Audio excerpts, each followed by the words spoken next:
परमात्मा कौन है, परमात्मा कैसे हैं, परमात्मा को कैसे पाया जाता है, परमात्मा के पाने के लिए प्रत्येक मानव प्रयत्नशील है। वह परमात्मा कैसा है, उसके अंदर ऐसी क्या विशेषता है जिसकी हम खोज कर रहे हैं। परमात्मा के अंदर ऐसी क्या विशेषता है, क्या खासियत है जिसको खोजने के लिए हमने बहुत सारे तरीके भी अपनाए हैं। अधिकतर व्यक्ति तो सांसारिक सुविधाओं को बटोरने में ही सारा जीवन लगे रहते हैं, उन्हीं को उत्तम मानकर चिपके हैं। और कुछ एक पुण्यात्माओं ने राज तक को त्याग दिया। राजा को सर्व भौतिक सुविधाएं उपलब्ध होती हैं और उसने वो सब त्याग दी और फिर परमात्मा के पाने के लिए कठिन प्रयत्न किए, परिश्रम किए, साधनाएं की, रूखा सूखा भोजन खा करके परमात्मा के पाने के लिए वो प्रयत्नशील रहे। एक समय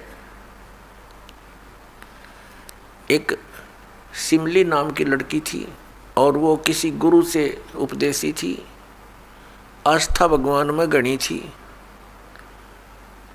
और प्रारंभ से ही ये ऐसा रहा है कि जगत और भगत का आपस में मतभेद बना रहा और जिस कारण से भक्तों को बहुत कठिन यातनाएं सहन करनी पड़ी। संसार की रीतियां, सांसारिक जो परंपराएं हैं, वो यहाँ इस काल के जाल में रहने के लिए व्यवस्थित है, एक व्यवस्था है। और जो लोग परमात्मा से परिचित नहीं है वो इन्हीं में व्यवस्थित है। उस लड़की की बहुत आस्था थी। नगर के बाहर एक साधु का आश्रम था। वो लड़की उस महात्मा को आहार करा के आती थी, उनकी सेवा भी करती थी और शाम के समय अपने घर आ जाती थी। कुल के लोगों ने, परिजनों ने बहुत कुछ प्रतिबंध लगाए लेकिन लड़की नहीं मानी।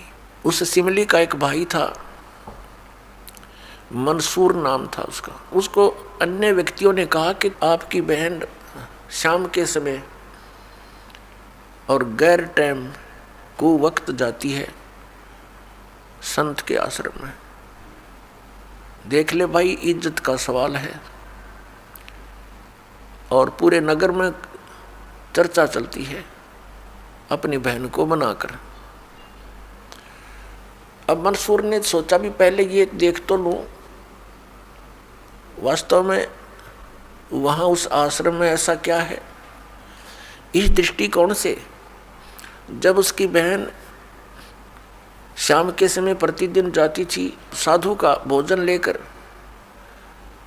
जिस दिन घरवाले भोजन नहीं देते थे तो वैसे जाती थी, उनकी सेवा कराती थी, कोई कपड़े धोआती थी, कुछ देर उनकी चरण दबा देती थी।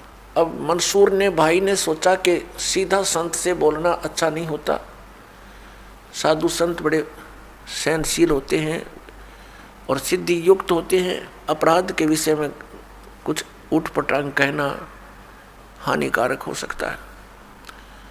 उसने क्या किया कि आश्रम के बाहर खड़ा हो गया और जैसी भी कच्ची पक्की कोई द्वार थी उसके अंदर कोई सुराख था। उस सुराख से वो देखने लगा।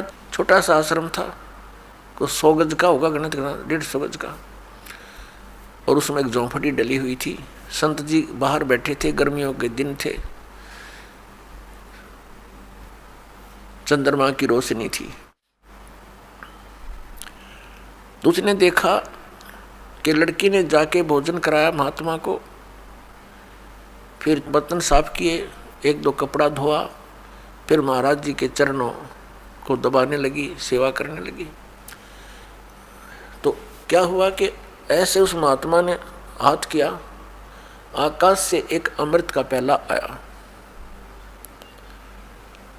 संत ने पिया, आधा उस बेटी को दिया। संत ने कहा कि बेटी, इसमें से थोड़ा सा एक नालायक व्यक्ति खड़ा है, उसके भी मार दे एक छींट, इस सुराख के अंदर से जा और उसके भी लगा दे, थोड़ी सी कल्याण हो जा। एक नालायक व्यक्ति खड़ा है। अब उसने जाकर के, लड़की ने आदेश पालन करना था, उस सुराख में से ऐसे कर दिया। उसने देखा कौन है कैसे है, तो उसके भी जीभ पर वो थोड़ा सा अमृत की छींट लगी। एकदम उसके हृदय में एक विशेष प्रेरणा हुई कि मैं बहुत पापी हूँ, मैं नीच हूँ, और ऐसे पाक साफ महापुरुष के विषय में मेरे मन में दोष आया। रोता हुआ आश्रम के अंदर प्रवेश हुआ और कहा, महाराज मुझ पापी का भी उद्धार हो सकता है। मैंने आपके बारे में बहुत गलत सोचा। उस संत ने कहा, बेटा, जब तक बोध नहीं होता, ज्ञान नहीं होता, तब तक प्राणी के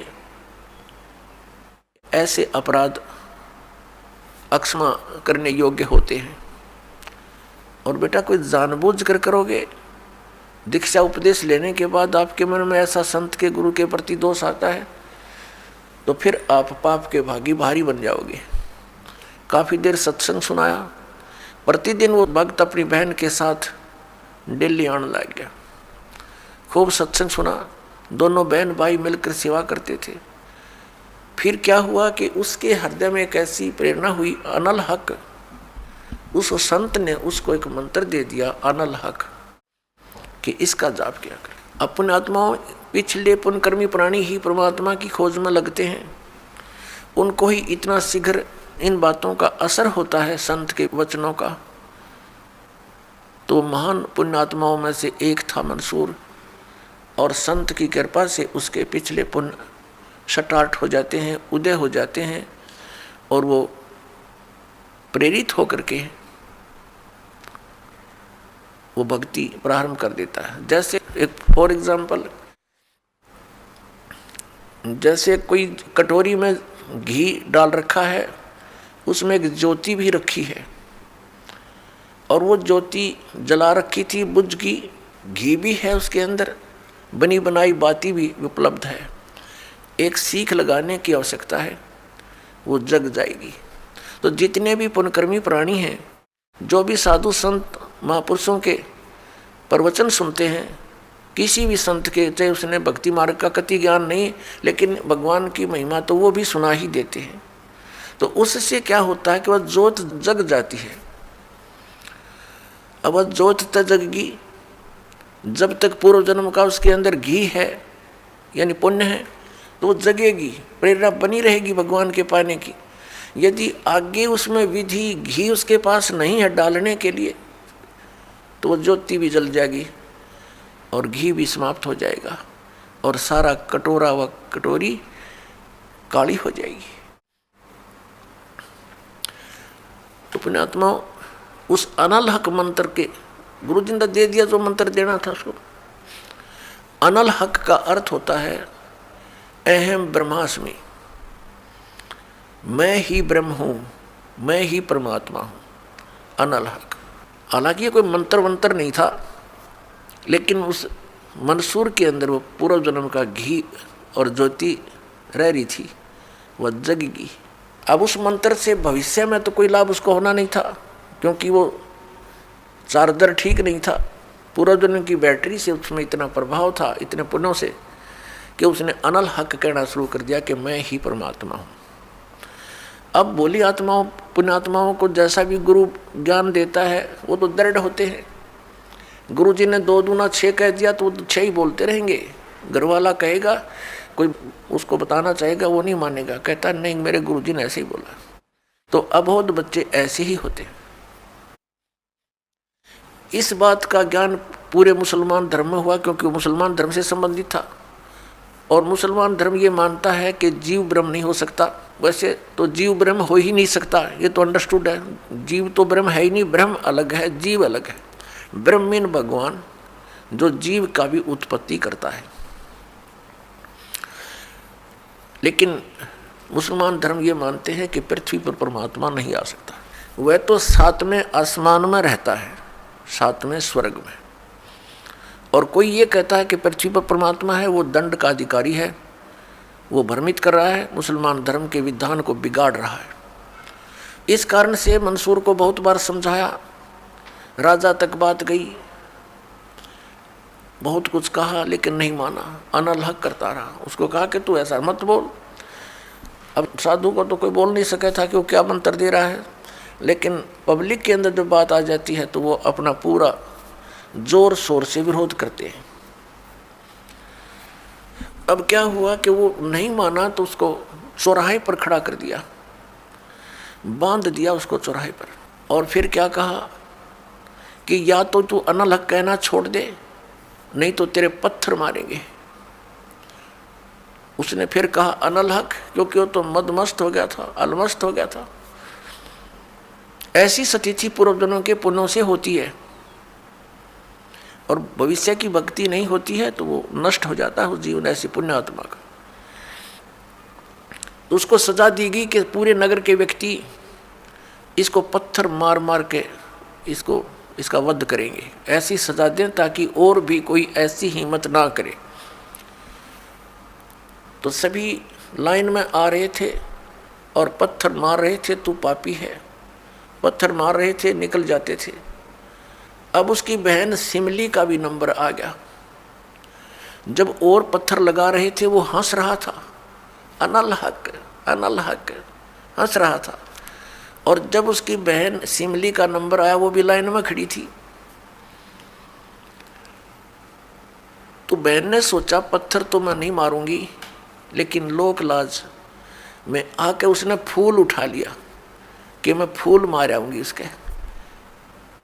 यहाँ ये लोग भी ना मेरा विरोध करेंगे और भाई का चोट भी ना लगेगी। उसने फूल मारा, फूल मारते ही वो रोने लग गया, बहुत बुरी तरह रोने लगा। तब सिमली ने कहा कि भाई लोग तेरे पत्थर मार रहे थे, उनके पत्थरों से नहीं रो रहा था और तू मेरे फूलते रोने लग गया। अरे ये कोई चोट थोड़ी लगी तुझे। उसने कहा सिमली ये तो अनजान थे, इनका मुझे दुख नहीं था, तू तो परिचित थी मैं किसके ऊपर फिदा हो रहा हूँ। और तेरा हाथ कैसे हो गया नालायक मेरी तरफ, तेने भगवान की तरफ हाथ कर दिया। मैं भगवान के लिए डिवोटेड हूँ और तेने क्या समझा फिर ज्ञान को, न्यू रो रहा हूँ, तेरा जीवन बर्बाद हो गया, तेने ज्ञान समझा नहीं बहन। तेरे फूल का मुझे इसलिए दर्द हुआ, तू तो परिचित थी इस बात में। उसके बाद नहीं मरा वो पत्थरों से, कहने लगा या तो कहना छोड़ दे अनलहक, नहीं तेरा हाथ काटेंगे। उसने कहा अनलहक, हाथ काट दिया। फिर कहा दूसरा हाथ काटेंगे या बंद कर दे, अनलहक। तेरी गर्दन काटेंगे, बंद कर दे, अनलहक, काट दिया। अब उसको गाड़ा नहीं, मुसलमान धर्म में नीचे दफनाते हैं जमीन में, उसको सवा कर दिया काफिर समझकर कि काफिर जलाए जाते हैं, उनकी सोच है। और उस राख को जल में फेंक दिया कि इसका नामो निशान मिट जा, दरिया में। कहते हैं वो राख भी, ऐस भी, वो बबूत भी अनलहक अनलहक अनलहक करती जा रही है। और 1000 मंसूर बनकर गलियों में घूम रहे हैं। सबने दरवाजे बंद कर लिए, टट्टी पेशाब निकल गया, लोगों का घबरा गया, ये क्या हो गया, भगवान का भगत था, ऐसा हो कर दिया इसके साथ। तो पुण्यात्माओं, अब ये ज्ञान है, तत्व ज्ञान है, इसको बहुत गहराई से समझना है, इससे कई कंसेप्ट क्लियर होंगे। अब प्रसंग तो चला है कि जिस परमात्मा के पाने के लिए और जिस लोक में जाने के लिए महापुरुषों ने ऐसी कुर्बानियां दी, तो कैसा है वो भगवान, कैसा होगा वो देश, ये अंडरस्टूड है। दूसरी बात ये है इसके अंदर कि कोई ये सोचे कि अनलहक मंत्र से उसमें यह शक्ति आ गई थी, नहीं। उस अनलहक मंत्र के जाप करने वाला पूरा गांव था, नगर था, आसपास के और भी बहुत लोग थे, तो वैसे उपदेशी थे, आसपास के बहुत से उनके शिष्य थे, लेकिन वो गुप्त रखते थे, सामने किसी को बताते नहीं थे, लोकलाज के कारण। तो कहने का भाव ये है कि उस एक मंसूर के अंदर ये क्यों काम कर गया और सिमली में नहीं कराया उसने। ये पिछले ही पुण्य से होते हैं पूर्ण हंस मुराद, ये पूर्व जन्म के संस्कार थे, उस मंत्र का इसमें कोई योगदान नहीं था। अब प्रसंग जो चल रहा है उसी पर हम थोड़ा सा डिस्कस करते हैं कि जिस परमात्मा के लिए इतनी कुछ कुर्बानियां संत महात्माओं ने की, तो वो कैसा है भगवान, ये तो अंडरस्टूड है कि वो कितना सुखदायी होगा, और वहाँ जाने के बाद प्राणी को कैसा सुख होगा। उसके लिए हम फिर कौन सी विधि अपनावें, कौन से ग्रंथ को सत्य मानें, किस गुरु की बात पर विश्वास करें। कोई कुछ विधि बताता है, कोई कुछ विधि बताता है, और सभी कहते हैं तुम्हारा कल्याण होगा, तुम्हें मोक्ष प्राप्ति होगी। तो उसके लिए हमने ये जानने के लिए कि कौन सा मंत्र, कौन सी विधि है, वे ऑफ वर्शिप जो यथार्थ है। अब जो भी संत कोई मंत्र देता है तो उसके उपासक उसको यही मान लेते हैं कि यही सही है। दूसरा बताता है नहीं ये मंत्र ठीक नहीं, ये विधि ठीक नहीं। तीसरा कहता नहीं ये हमारे गुरु जी ने ऐसे बताया है, ये सही है। इसका निर्णय कैसे हो? जैसे किसी अपराध के ऊपर कुछ अधिवक्ता, एडवोकेट आपस में डिस्कस करते हैं। एक कहता है इस अपराध के ऊपर ये धारा लगेगी, दूसरा कहता नहीं इसकी ये धारा बनती है, इसका ऑफेंस इस धारा के अंतर्गत है, तीसरा कहता नहीं इसके ऊपर ये अन्य धारा लगेगी। तो उन तीनों का फैसला कहाँ होगा कि कौन सी धारा के अंतर्गत ये ऑफेंस है? वो संविधान के अंदर देखा जाएगा, और संविधान के अंदर जो लिखा है वो फाइनल है। वो धारा उसी के अंतर्गत वो ऑफेंस है, तो उसके ऊपर वही धारा होगी और उसी के आधार पर उस पर कार्रवाई कोर्ट में होगी, वो सही है।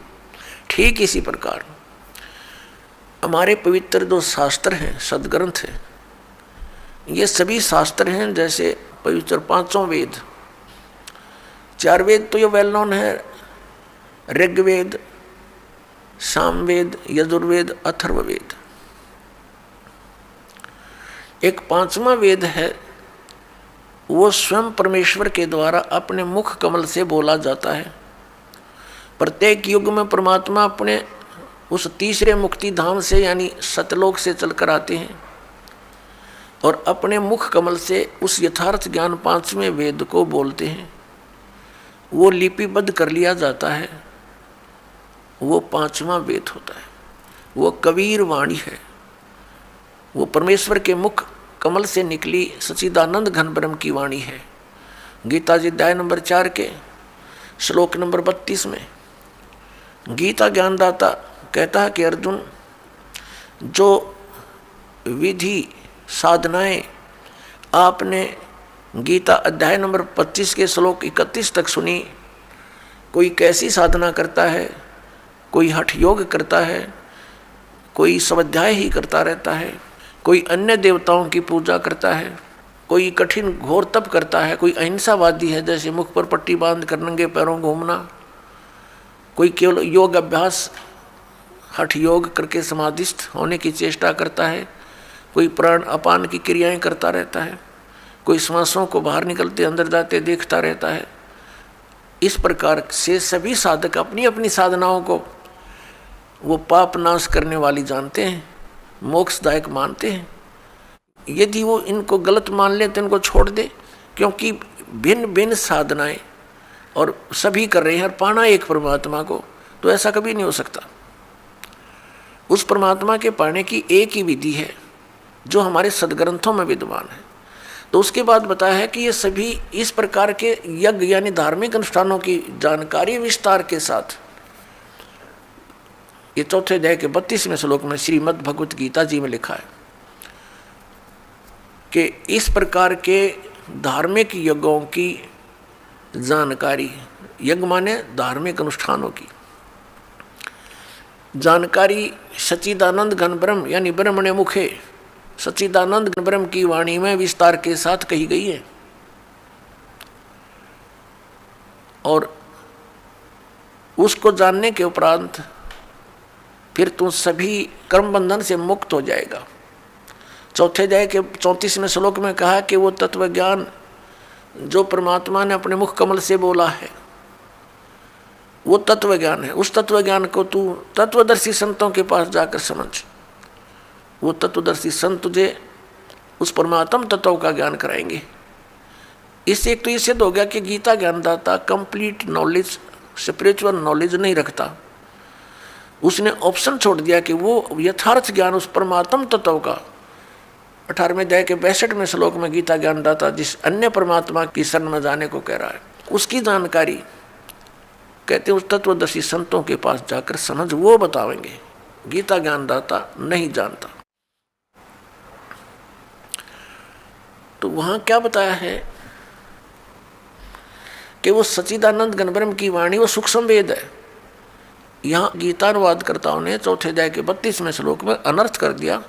ब्रह्मणे मुखे एक शब्द है इसके अंदर मूल पाठ में, उन्होंने इसका अर्थ गलत कर दिया, वेद की वाणी लिख दिया। नहीं, वेद ज्ञान तो गीता ज्ञानदाता बोल ही रहा है। जिनको तुम वेद मानते हो, चारों वेदों का एक सारांश है ये श्रीमद् भगवत गीता। कोड वर्णों में है, अधिकतर संक्षिप्त में है। तो वो तो बोल ही रहा है, वो खुद कह रहा है कि 5वां जो वेद है उसके अंदर वो लिपिबद्ध है, वो तत्व ज्ञान है। उसको तत्वदर्शी संतों के पास जाकर समझ और फिर जैसा वो बतावे ऐसे कर। तो पुण्यात्मा, हमारे सदग्रंथ कौन से हैं जो परमात्मा का विधान है और जिन पर हम विश्वास करेंगे और करना चाहिए। हमारे सदग्रंथ यानी शास्त्र कहो, सदशास्त्र कहो, ये कौन कौन से हैं? पवित्र 5 वेद